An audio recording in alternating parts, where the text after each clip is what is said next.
morning. So the press briefing is going to be in two parts. We're going to talk about regular issues and the information around the legal questions that you all may have around some of the questions. In the second part, we'll cover the part that Councillor Keita will talk about, which is the legal part. So I just want to give you heads up so that when we start, already prepare that questions around the legal question will be taken.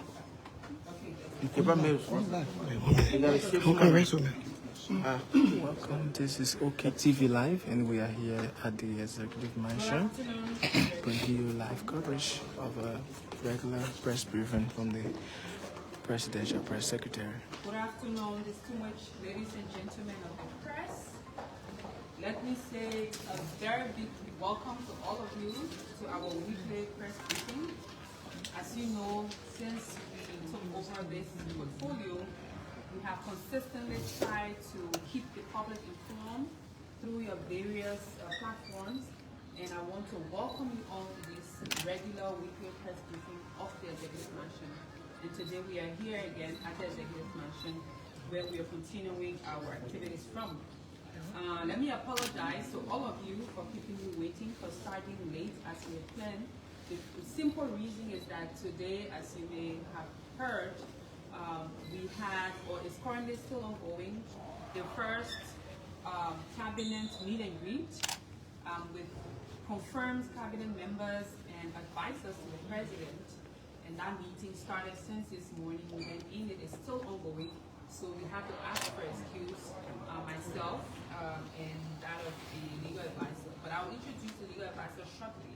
So that is why we are starting at this point, and kindly bear with me. Those of you who are following online via radio or even on social media, would like to also say welcome to our weekly press briefing.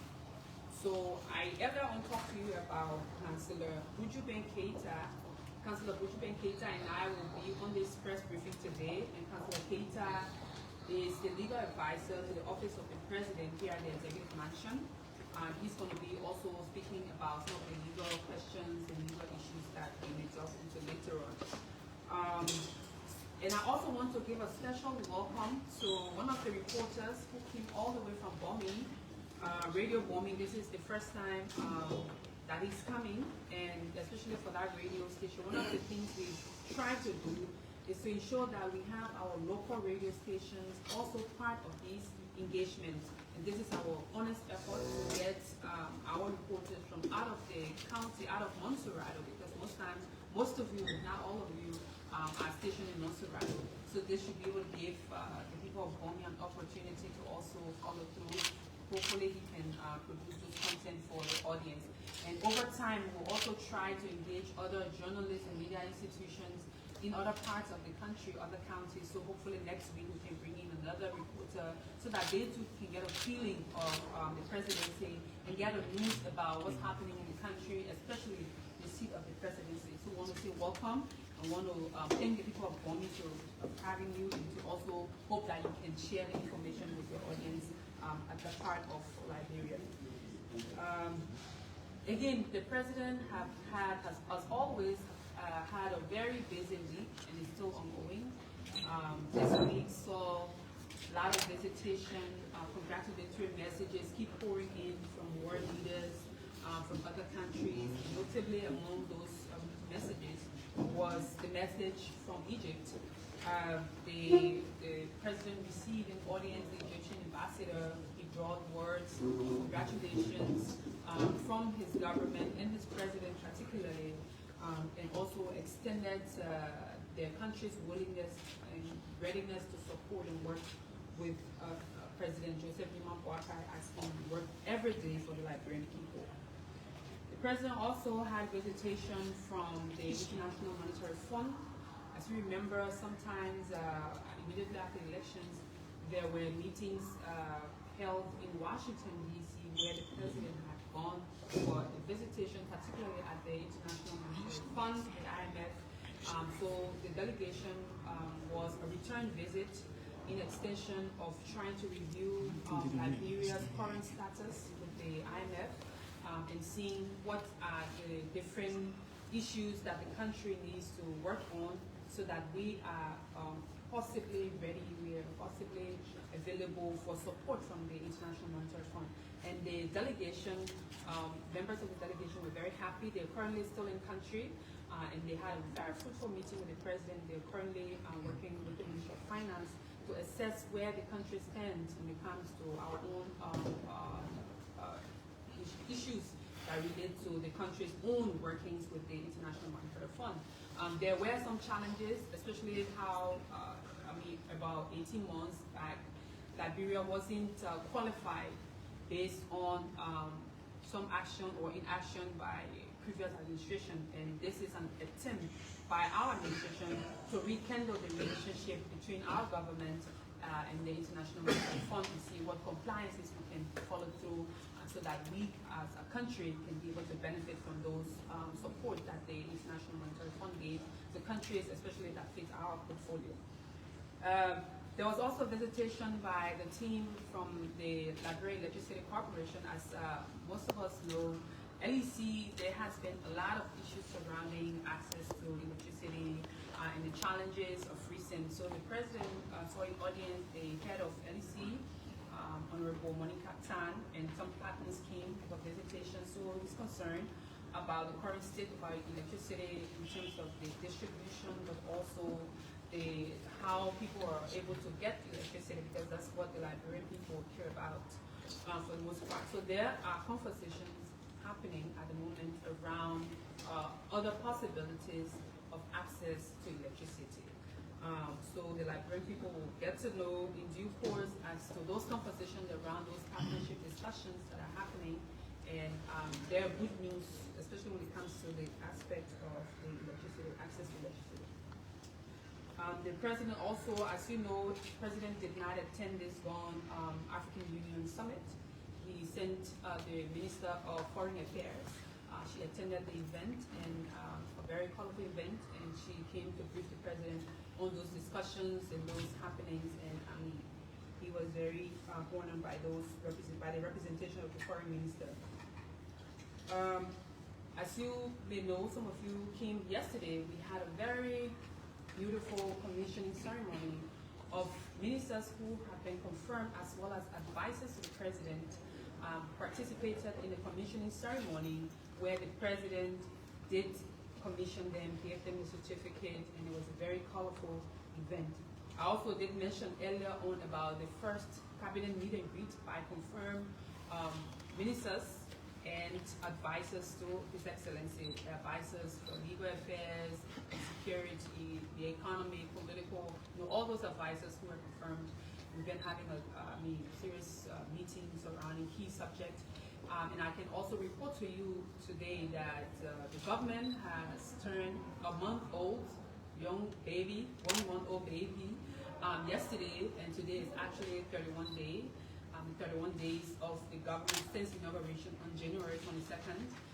But I can also report to you, besides just informing you about how we've clocked, but since the government inception, there have been a lot of different prospects, different conversations and actions that we'll be taking.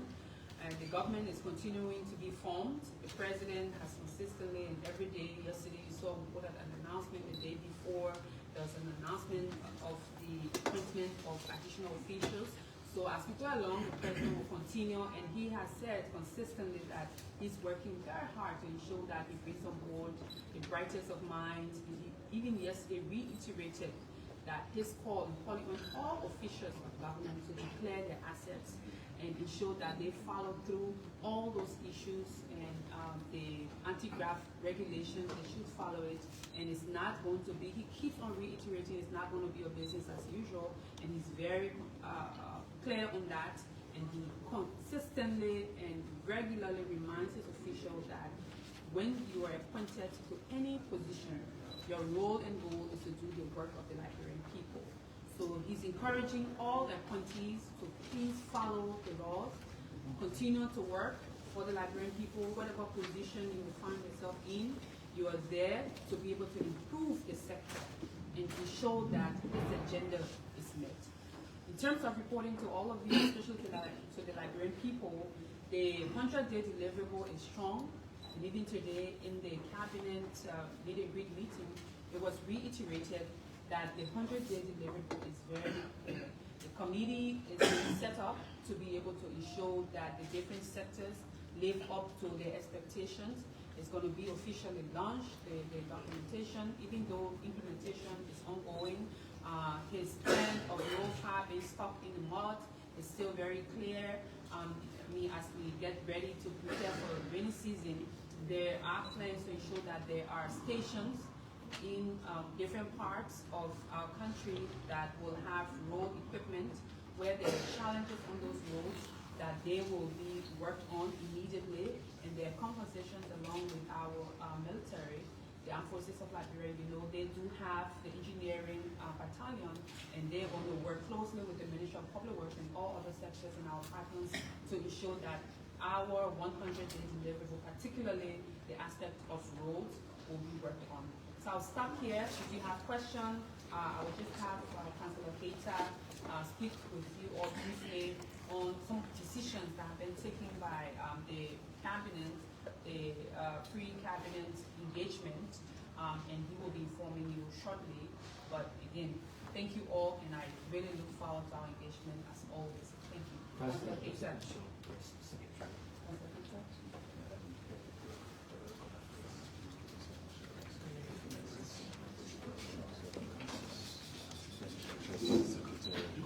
Thank you. My name is Kula Fofana, Councillor at Law, Legal Advisor to the President of Liberia. I have come to just brief you on a decision reached by the Cabinet at the first Cabinet meeting of the new government, which was held, which is still ongoing, in fact, because we didn't want to keep people here all day, so we had to prioritize talking to you. The decision is this: with regard to those positions that were established by statutes as tenured positions in government, agencies, commissions, and specialized organizations. Tenured positions. For example, you are there for 4 years or 5 years or 6 years. The Cabinet has decided that those tenured positions violate Article 56A of the Liberian Constitution, which says that everybody who works in the executive branch of government serves at the pleasure of the President. Therefore, the Cabinet has authorized the President, and it has been concluded as a government policy,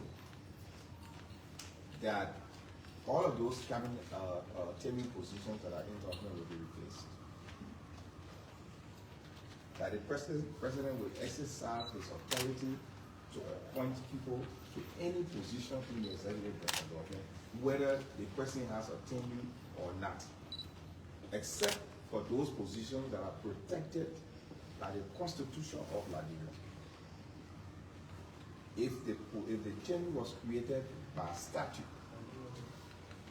it is the position of the government that it violates Article 56A that specifically states that all of those in the executive branch of government must serve at the pleasure of the President. Now, let me quickly add this. The Liberian Supreme Court has ruled in 2 major cases: Martin Sally Colley versus Executive Branch, and the LECC case, the constitutionality of Article 16.1 and 16.2 of the new LECC. In those 2 cases, the Supreme Court held that the tenure are contracts, and that those contracts must be respected in keeping with Article 25 of the Constitution. Therefore, for all of those tenure positions, they are considered contracts for a definite period, contracts for a fixed period. And in all such instances where there's an employer and employee relationship established, and there is an unexpired portion of the contract, the Supreme Court has held, and we agree that those holding tenured positions should be compensated for the unexpired term of their tenure. For example, you went there in 2022, you have 4 years. In 2024, you still have another 2 years to go. If you are terminated today, government owe you your 2 years pay. So we will treat it as if you serve out your term. But you cannot compel the president to keep you in a position if you are not serving at the pleasure of the president. That will be violation of Article 56A. And you cannot make a statute law that contradicts attempts to limit or repeal a provision of the Constitution. But, as the Supreme Court said, in keeping with Article 25, the sanctity of contracts, all those who have valid tenures who are replaced will be compensated for the unexpired portion of their tenures, in keeping with the law. There is a caveat to that. The Code of Conduct in Article 5.1 says all officials appointed by the President of the Republic of Liberia shall not A. engage in political activities, canvass or contest for elected offices, B. use government facilities, equipment or resources in support of partisan or political activities, and C. serve on a campaign team of any political party or the campaign of any independent candidate. That's the law.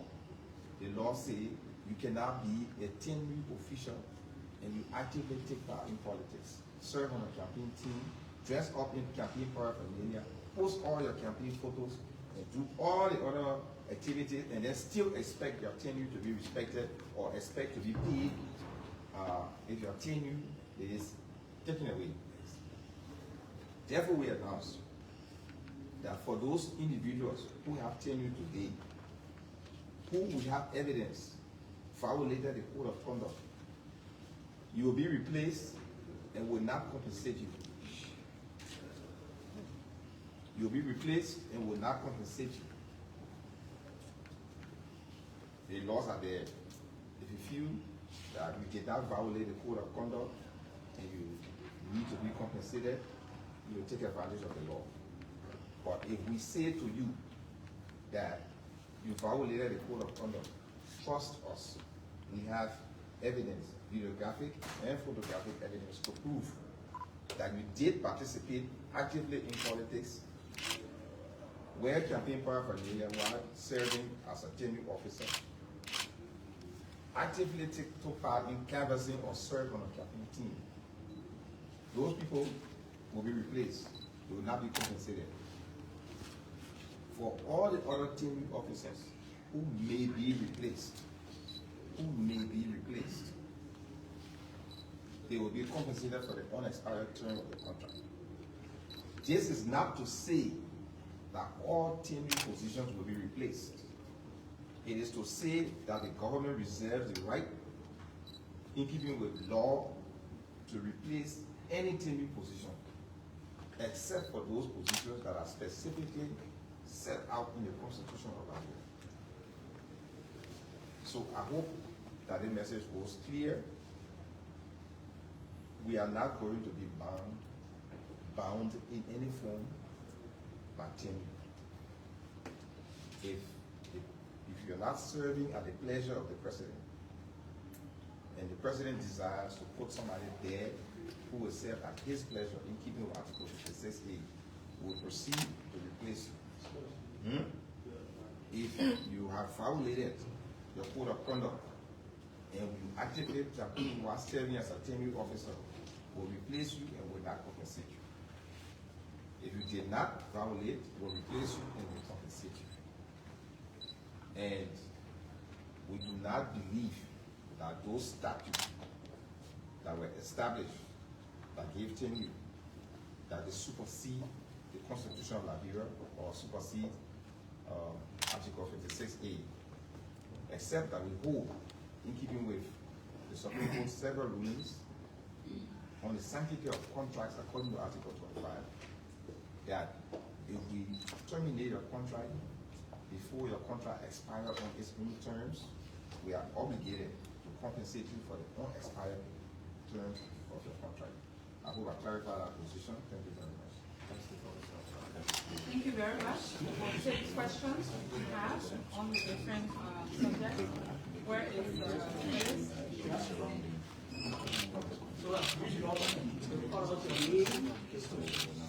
Institution and some question, so we take it from here.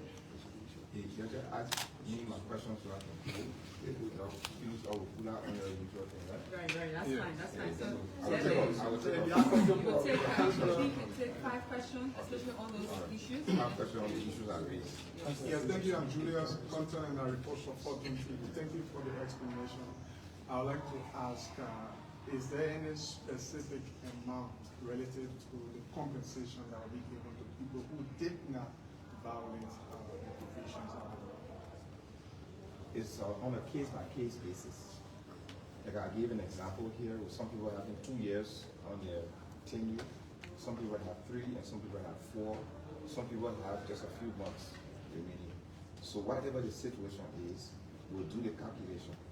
So the president is setting up a 5-man committee specifically to handle on a case-by-case basis tenured officers in terms of the calculation of your unexpired term and what your compensation is supposed to be, and then what are the compensation terms. In certain agencies, those agencies that are self-funded, for example, they can source their own funding to pay off whoever needs to be paid off. In other instances, the funding may have to be sourced from the government central revenue. So, there's a 5-man committee that will be set up. I'm going to be one of the members of that 5-man committee for the purpose of doing all of these calculations, determining how many years remain on your tenure, how were you hired. You know, you have to show that you were hired properly through the regular processes, and then you can compensate them. Thank you, Councillor Keita. My name is Theo Williams, and I report for Focus on Liberia Online Television. Quite recently, Culture Ambassador Judy Eni revealed that her case with Can you finish what I'm for first? I think I will answer the Judy Eni question. I want to finish off my tenure thing. I'll come back to you. Okay. My name is Boardman Johnson, and I report for Banner FM. You spoke of positions created by law. Do you care to expand on some of those positions? And secondly, this decision by the government is not like getting at officials that did not support the Unity Party government. So that's the argument that will be made on the other side, the last part of the statement, about whether, what do you call it, witch hunting, whether we're trying to witch hunt people. No, it's not witch hunting. It's respecting the law. Article 56A, go back and read it. It says everybody in the executive branch should serve at the pleasure of the president. You cannot make a law that will cancel the Constitution. You cannot. The Constitution is a fundamental law, so it's the first. That's the reason why you see me keep going back to Article 25, which is also a valid provision in the Constitution, and it says you have to respect contracts. So in respect of contracts, this being a contract for a definite period, then we are obligated to pay the unexpired term. As for what are the laws, there are just many of them. Most of these commissions and other specialized agencies have tenure were given to institutions, and we don't know on what basis it was done. For example, why would the lottery or fisheries or any of the other places have tenure? What special purpose do they serve for which the people who head them need to be protected? And so there's a whole list of them that you cannot easily list off.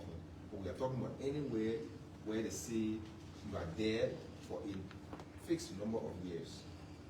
That's the violation of Article 56. Okay. Yeah. Okay. Thank you. My name is Joseph Daniels, and I report for OKFM. Sir, thank you for coming to make this clarity. Most of these 10 new positions were created under the Unity Party government of former President Erling Johnson Sirleaf, where President Parker also served as a vice president. And those, according to the government then, those positions were created in order to prevent influence from higher authority. How can we guarantee the independence of those institutions like the LACC, the GAC, now that we are saying that all these positions should work at the will and pleasure of the president? It's not even guaranteed now, because if it were guaranteed, people holding team would not be participating in politics. It's supposed to be above that level. So definitely it did not work. But what we are saying is, it doesn't matter. You say most, I don't know how many of them were created during the former President Erling Johnson Sirleaf time, but we know that a lot of them were created in the last 6 years. But it does not really matter which president did it. The thing is that when it is discovered to be in violation of the Constitution, we correct it at that point. So now we say we're not going to continue in violation of Article 56A, and we are going to compel this president to work with people who do not serve at his pleasure. And so we are going to restore sanctity to it. Let me tell you something. During the George Weah government, George Weah submitted a bill to the legislature to cancel all tenure. We have the evidence. If you want it, you contact the legal officer, you see it. It was signed by George Weah. He sent it to the legislature. He wanted to cancel all tenures. That bill was passed by the House of Representatives and it was passed by the Senate. The only reason why it was not signed into law is because the Senate made certain changes on the bill. And so in that instance, the bill had to be reconciled with the House version. And that final procedural step was not taken. We are going to resubmit that bill. So it is not just this government intention to get rid of TINI. As a matter of fact, TINI was already passed on in the previous government by both houses. And it was sent from the president. So it is something that has been contemplated by the past government, now contemplated by us. We are going to take action even before the official repeal when we resubmit the bill. So we are taking action now, in keeping with law, in keeping with Article 56A. Two more questions taken from Lots and Yes. Yes, thank you. My name is Moses Pakola and I report for Lux Radio.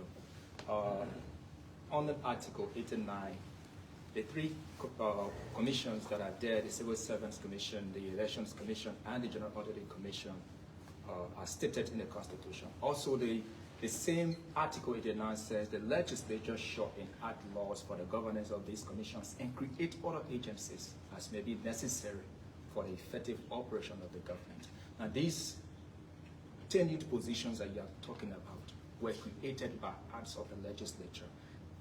Is the Joseph Boakai government not attempting to undermine what the legislature has already done? Precisely. What we are doing is saying those acts violate the Constitution. Let me tell you something. The legislature can pass an act that becomes law, but insofar as that act violates the Constitution, it's null and void to the extent of the violation of the Constitution. So it is not true to say any act passed by the legislature is correct. The Supreme Court ruled, I give you the two cases example, where people were being removed and it was challenged. The Supreme Court ruled and said, these people, the only protection they have is Article 25, sanctity of contract paid for the unexpired term. So when the Supreme Court ruled, clarifying a statute, it is the Supreme Court that can clarify any statute that is passed by the legislature. Now, if you see Article 89, it lists specific institutions that are to be formed. But did Article 89 say that when these institutions are formed, they have to have fixed tenure, and that the president cannot change their tenure. No. Certain institutions are established by the Constitution, we respect that.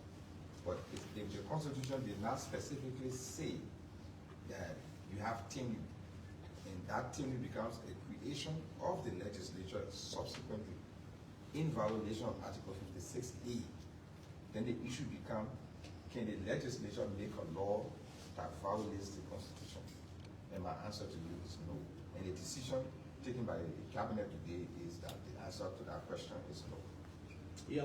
One more on this topic. Okay, my name is Vasta Talu. I report for ELBC Radio. So just a few days ago, the both houses agreed to grant the government over 41 million in We have a question there. Don't keep it for her yet. Yeah, I'm talking about the financial implication about this stuff. So can I ask the question? Or should we go? You will get to tell you?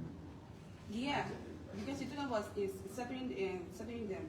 So the 40 million they granted the government for the month of February, because the president wrote that he needed the money.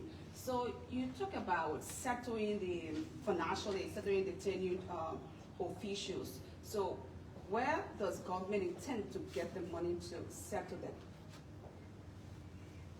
Whether government has money lying down to pay people who have been terminated, it's an issue to be determined by the committee that I was telling you about on a case-by-case basis. I said certain institutions have their own funding and they can pay people off. And I said certain other institutions do not.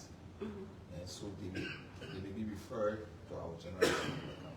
So the source of the money is going to be, in some instances, from the institution themselves, and in other instances, from the general account. The Ministry of Finance has been instructed to work with this 5-member committee I told you about to source it. We're also going to be meeting with the tenured officers to discuss terms of payment for whatever money they are entitled to under Article 25 of the Constitution.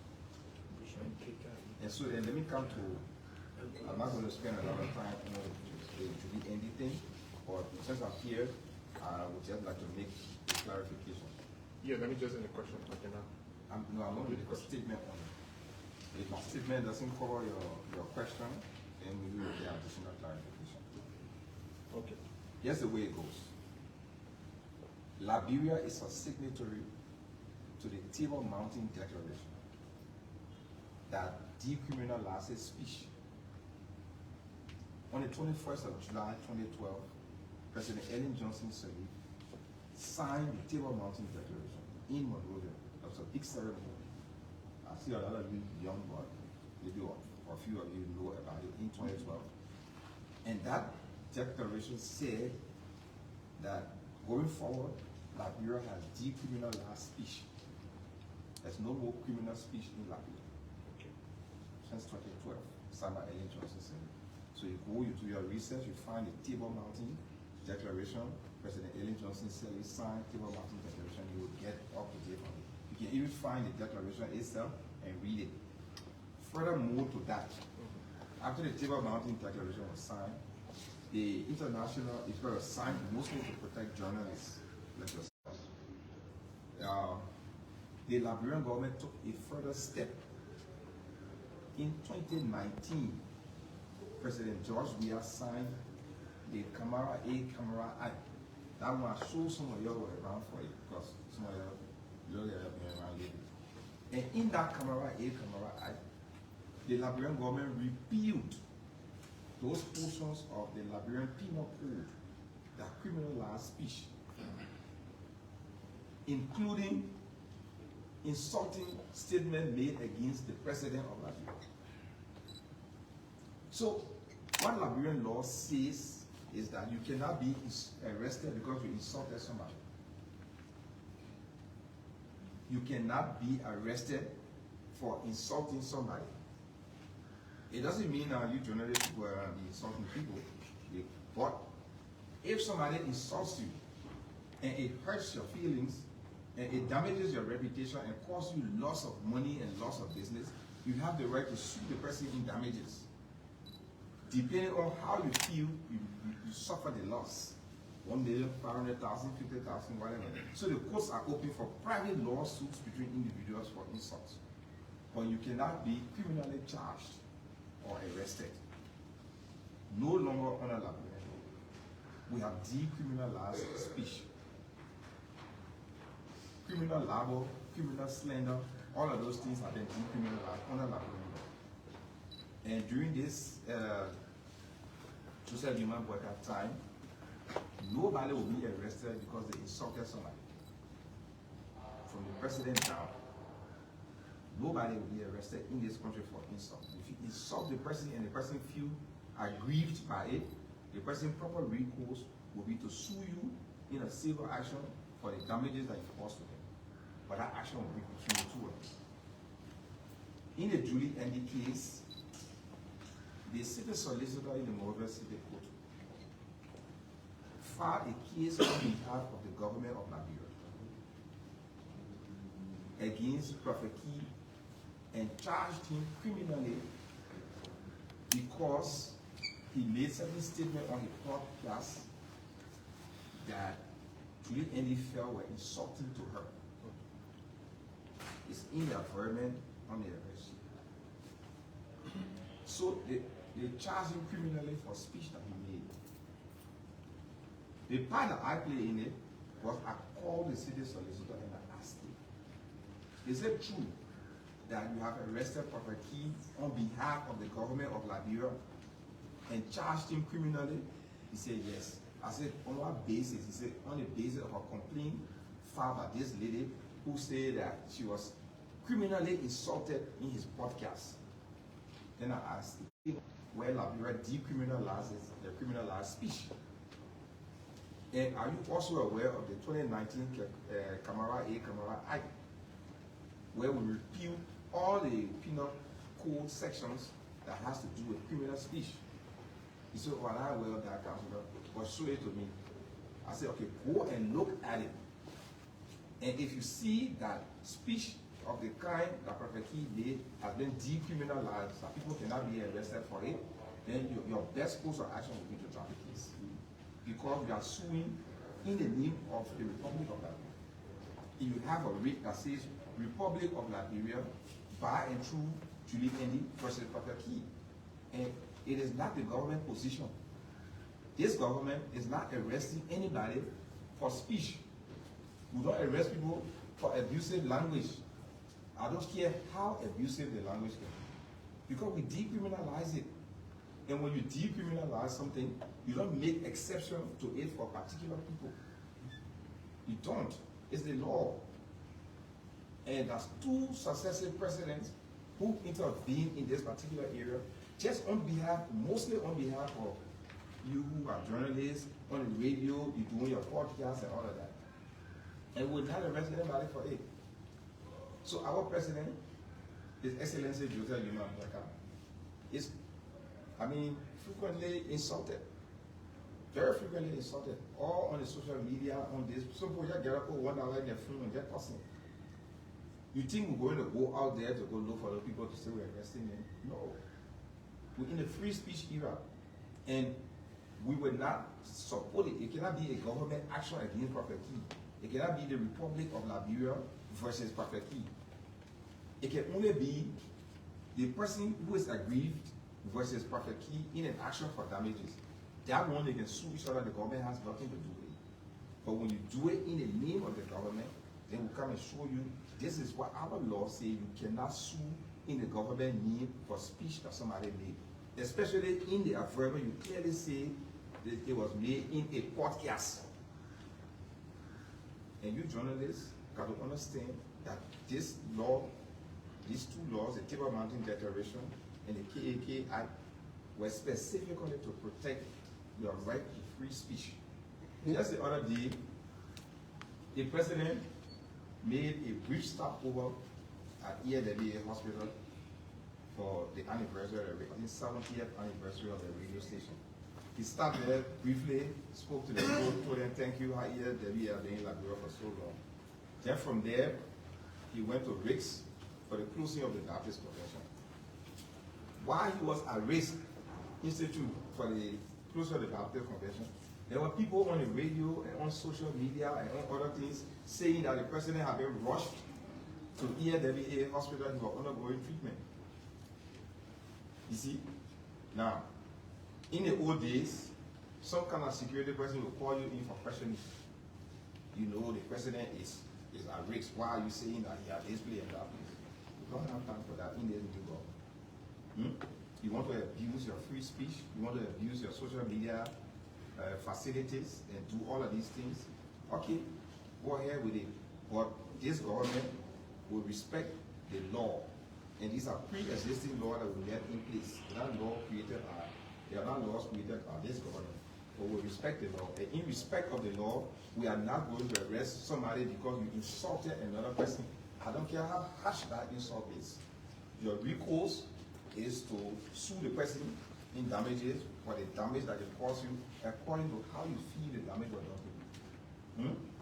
So that's the clarification on the Julie Andy matter. We did not participate in exchanging words with her. Julie is somebody that I know personally, and just to say to her that it's not a women's issue. Prophet Key is an equal opportunity man, you know him.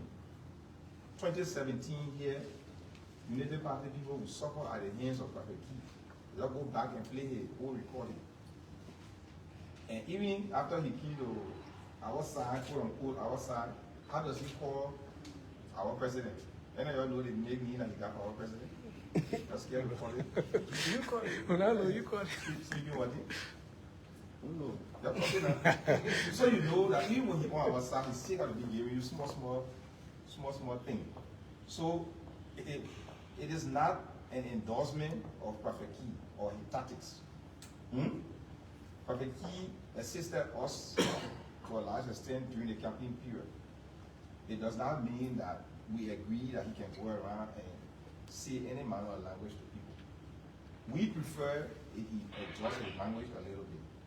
But if he insults you, you cannot come to our courts and use our government money to arrest him.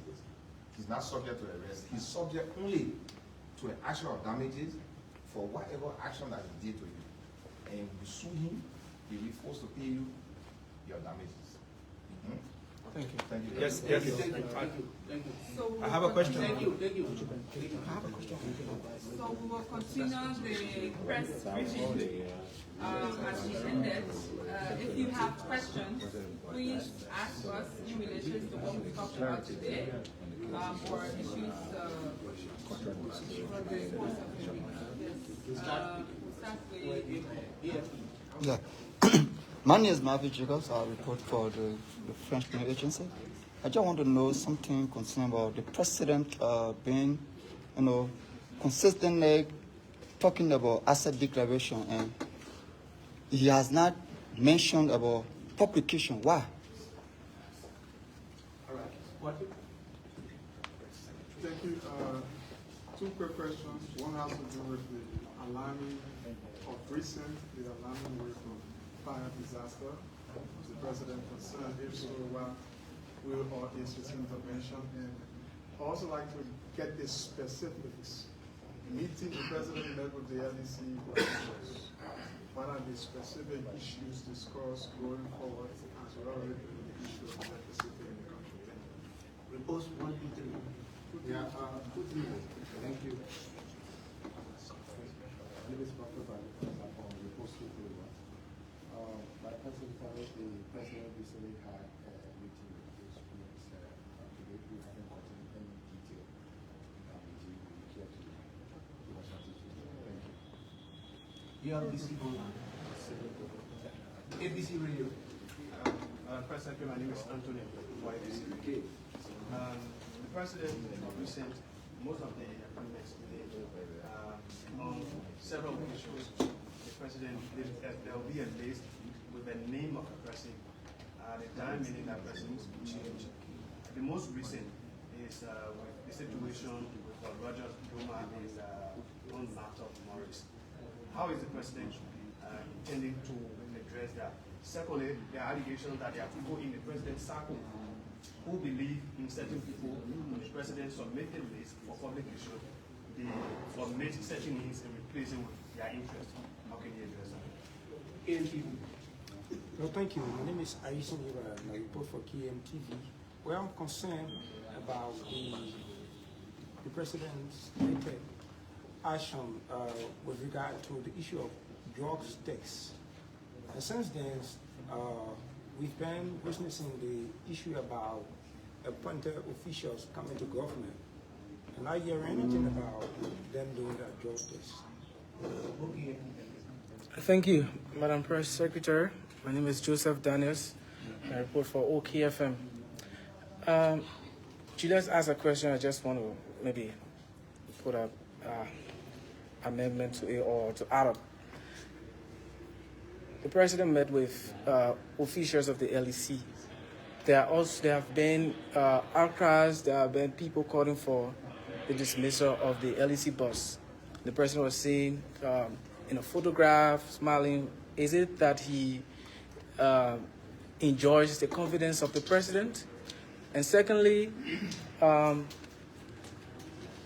I was going through the president's 100 days deliverables, of which I saw the maintenance of the WASFI, the free tuition policy, but it has extended to 9th grade, which was not done in the past administration. Do we have the capacity to incorporate all of those people? The Press Secretary will address these questions. Thank you very much. And I will start with your question. We'll start with the last one. So what you saw circulating, quote unquote, the 100-day, that was not the final documentation. And I did say that last week during our press briefing, and I will really appreciate that we all remember and refresh our memories to some of the things that we cover over the press conferences. Again, I just told you that there are discussions around the 100-day deliverables, and those specific currently being discussed by the cabinet meeting that's ongoing. The meet and greet conversation that's happening with cabinet members. So at the conclusion of that, we're going to have a final 100-day deliverable plan with the specifics. So for now, whatever you saw there, whatever you read, were initial conversations. So they will be clearly stated and be specific on what those deliverables are and how we intend to continue, specifically on the YFP or WASP or other considerations. So on the question of LEC, the president was smiling. I mean, people take pictures, but I can tell you the president is concerned about LEC as to his question on the specific conversation around that. So LEC team came and they shared some of the challenges that the LEC is faced with. But there was also a group called the Car Power that they came with a partner organization that they're researching and assessing the possibility of being able to contribute to what we have in terms of distribution, but to also ensure that we have electricity. So those were initial conversation around a company or an organization called Car Power that they brought in as well, and conversations are being held to review what is the capacity, what contract we can do, what programs are they into, if this is something that we're able to, because obviously LEC does have some limitations and challenges. That's why the majority of the country cannot, have the electricity that we all need. On the issue of official not doing drugs tests, so the president, as the part of the drug test, the reason for which he undertook the drug test, as he said, we all know the issue of drugs and alcohol addiction for our young people. And this government is very concerned about that. The availability of drugs, you see how it's proliferating, it's everywhere. They coach our young people. So that was a symbolic move by the president to let the Liberian people know that he and his government are very serious about showing that this issue of drug and alcohol addiction by our young people is put under control. So it's not just by the taking of the drug test, but all those different programs. As you have seen probably during the course of this week, you saw the committee that was set up by the president as he announced it during his annual message, headed by the Ministry of Health.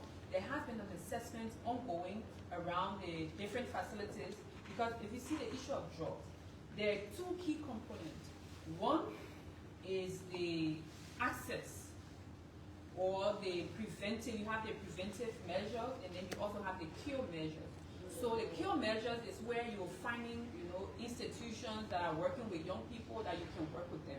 But on the issue of access and the preventive measures is how do we ensure that drugs, where are the drugs coming from?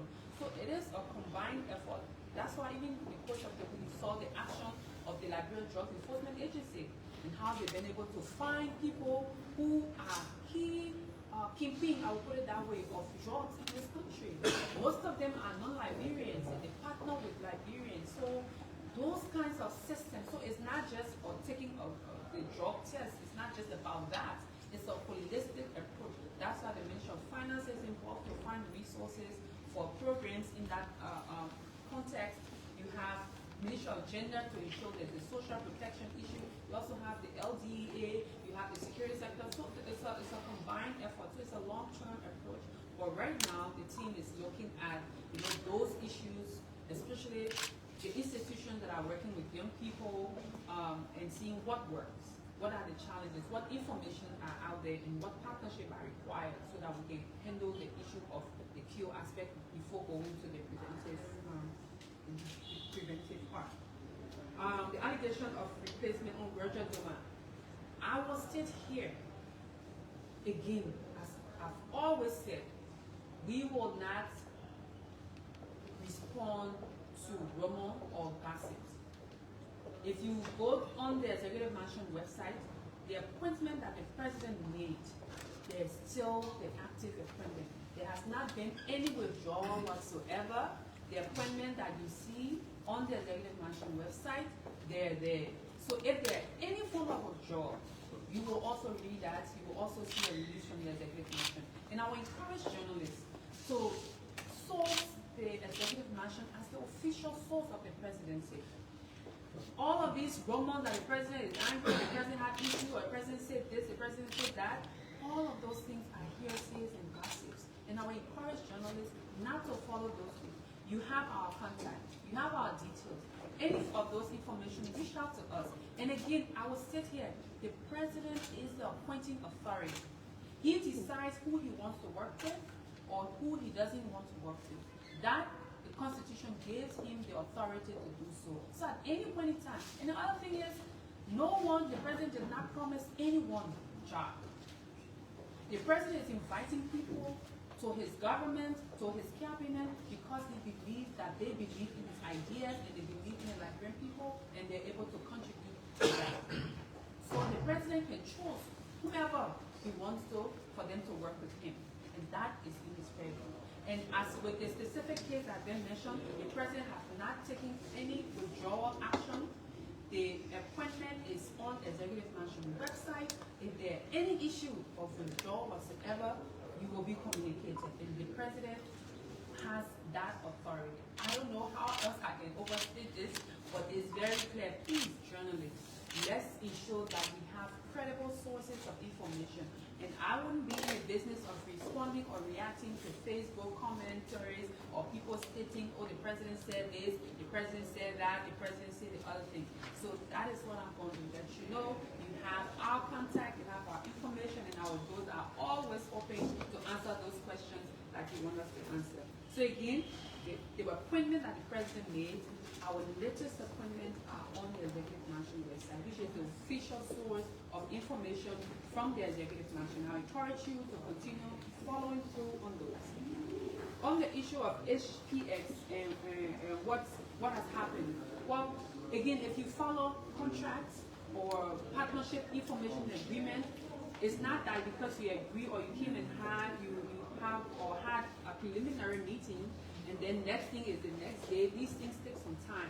So yes, there were preliminary meetings held. There are, our both teams are in communication. The team from Liberia as well as HPS reviewing all those legalities, all those issues, because as you know, these kinds of things, not just the executive will make the decision. It has to go through the legislature and to see all of the different possibilities. What are those questions that we have? So it's still in the preliminary stages. Of that, conversations are still being had, but not every small meeting when they say, oh, today HBS team call, our team, they have called, then they have sent email, that will not happen. But when those strategic and specific larger decisions are taken that the public needs to be aware of it, we will definitely inform people about that. On the issue of fire disaster, I think that's a very important question. And we've seen this over the course of all of our dry season. There are these disasters that happen, and the president and the government is very concerned about the situation with the situation of fire in our country. And there have been some consideration happening, anything relating to public statement or public decision around what needs to happen. Conversations have been had, but the president is very concerned, and specifically, the president also sends his condolences to the family that lost their life. We learned about 5 family members in one day, one given scenario, and he's very concerned about that. He's asked his team to give him some details so that he'll be reaching out to the immediate family. But this is concerning. We saw the situation that happened in Bone County, and this is another one in the dry season. As you all know, it's very hot in Liberia right now. So we need to, personally, outside of the government response and reaction, but personally, we all need to take precaution. We know electricity is a challenge. We know the place is hot, but let's put safety first. Those of you who can afford smoke detector and fire alarms, it's important to have that in your homes. Those of you who use generator, make sure it's well vented everywhere. It's not somewhere in a closed place. Just take the personal precautionary measures. If you're using candles, try to make sure when it's in the night. Instead of using candles, use the Chinese lights. Let's take our personal, because before government and other disaster management and other people coming, the situation or the casualty have already happened. So let's all as Liberians, and this is just a message from me personally to the rest of our community, to say let's take precaution. If you can afford fire alarm, smoke detector, please do that. If you can afford Chinese light, do that. Take the necessary precaution. If you're indoors, try to have a vented area. Electricity, because those of us who have electricity, trying to leave phones on charge, leaving lights on, leaving things plugged, all those kinds of things. Let's make sure we take those preliminary precautions so that before we get to a point, it's not too late for our families. In terms of access publication, I've said this to you all that this is something that the president is committed to do, and it's going to happen. It's going to happen. And he also have encouraged his ministers to declare the assets and as well publish them. So he's very concerned about his voices, whatever he gave in words, and he's going to take on that. We'll take the last batch of questions, and then Okay, Madam First Secretary. Thank you. Recently, the president set up an investigative team about the incident, the AFL incident that happened. So how far is the investigation? Madam First Secretary, my name is Kula Fofana for Tifa Radio. I'm specifically concerned about the Foreign Minister's visit to the EU, what particular message was brought back to the president. I think much more important for the Liberia report to be in the response. My name is Boardman Johnson, report for Bana FM. Just to add to my quick question relative to the president nominations. I read in the local dailies, one of them, that Emmanuel Gogwe complained that he sent some names to the president and those names were being misplaced in terms of nomination. So what do you care to say? Yeah, my name is Chubu S. Kangachino, aka Orago. All right. On Friday, there was a disaster that broke on the fire incident, a 5-person burn at that incident. The representative of that district, Margot Thomas, is calling upon the president to declare a 3-day mourning for the victim. My next question is, Executive Law, Section 10.2, Section 10.2 says, as much as possible, as practicable, the President of the Republic of Liberia shall appoint at least a cabinet minister from each of the counties of Liberia, and send the President a Senate. The appointments being made, the ministers are not coming from the federal counties. You also have few counties are dominating. But you have to say that. And my last question is, few weeks ago, the EPS director accused this boss that he illegally told EPS arm. I would like to know what was the procedure, did he get the arm, and what is the way for non-members of the EPS to get arm so other people can apply for it? You want arm? ABC. Yes, okay, so that is just a follow-up to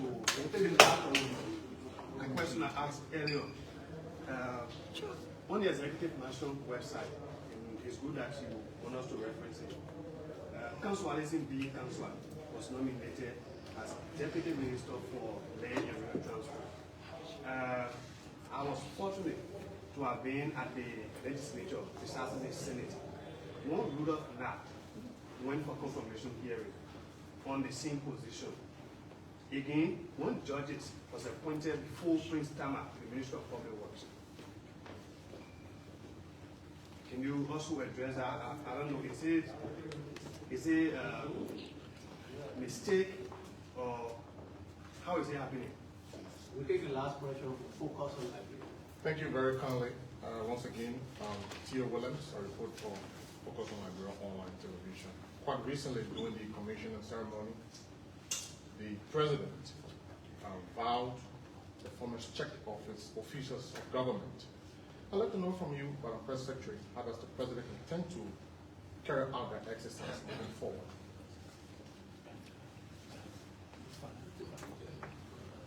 All right, thank you all. Do we have any more? We'll take the last one. If not, then we'll answer these questions as you asked. So I'll start with the question on the AFL investigation. As you know, there has been an ongoing investigation, it's an active investigation. And I can tell you there have been some preliminary updates in reports. So the president, but that has not been declared for the public as yet. And the team still continuing to provide updates as they go on. But yes, the investigation is continuing, is ongoing. On the issue of the foreign minister's visits, where were those? One of the key things that the minister said was that the visitors or the leaders that attended the visit at Addis Ababa, they all congratulated His Excellency President Boakai on his elections. They were very excited to receive the foreign minister and the message from our president. And they look forward to, some of them look forward to coming to Liberia, but more so they also look forward to welcoming officially their brother when he should have gone to the political summit of the African Union sometime this year. So basically it's around those diplomatic conversations around Liberia's own role. Our major issue, and he did say, he did speak about it during the annual message, specifically on our levies. Liberia is a part of these regional organizations, but we've consistently not pay our bills. And this is something that the government is very concerned about. We do owe the AU, for example, ECOWAS and other organizations.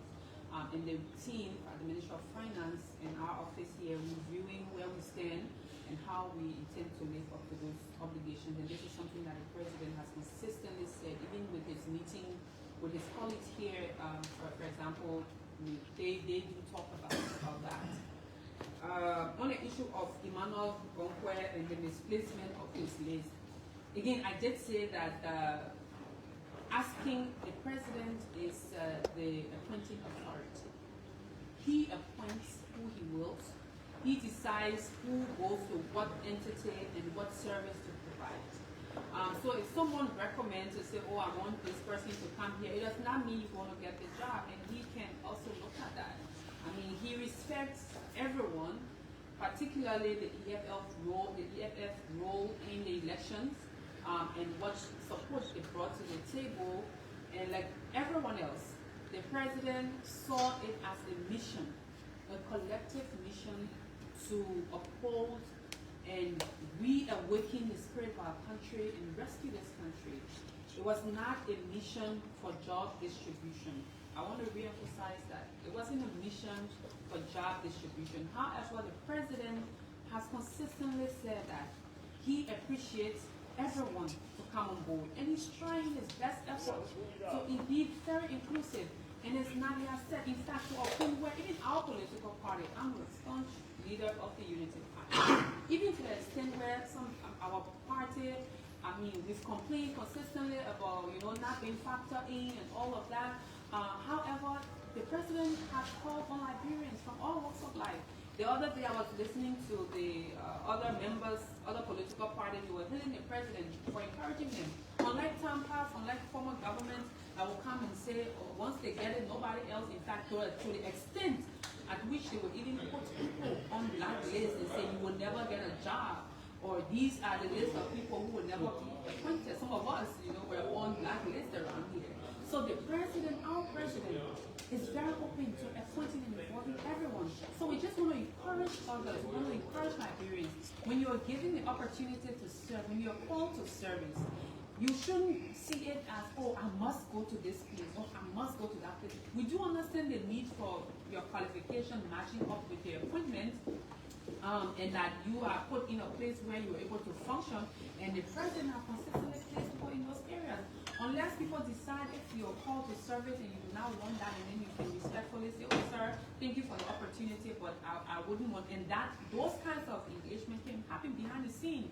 So what would have happened to come and say, oh, because I do know we were giving some communication that there was some discussion around finding other opportunities for coming out to score political point. I think this is something that, I don't think it was the best effort, or it's in the best interest of the country. In fact, people will say, oh, but it was this thing about you all, just a job, you should send the people and you get, selected. There are many foot soldiers who were on the battlefront, who were fighting for this victory, who was fighting for this rescue mission, but they never, up to now, some of their names have not been called. But they didn't see that and say, oh, okay, the president, I'm angry, I'm not going to do this, I'm not going to do that. Because for them, it was, even though, yes, people want to serve, but it was more so for the country.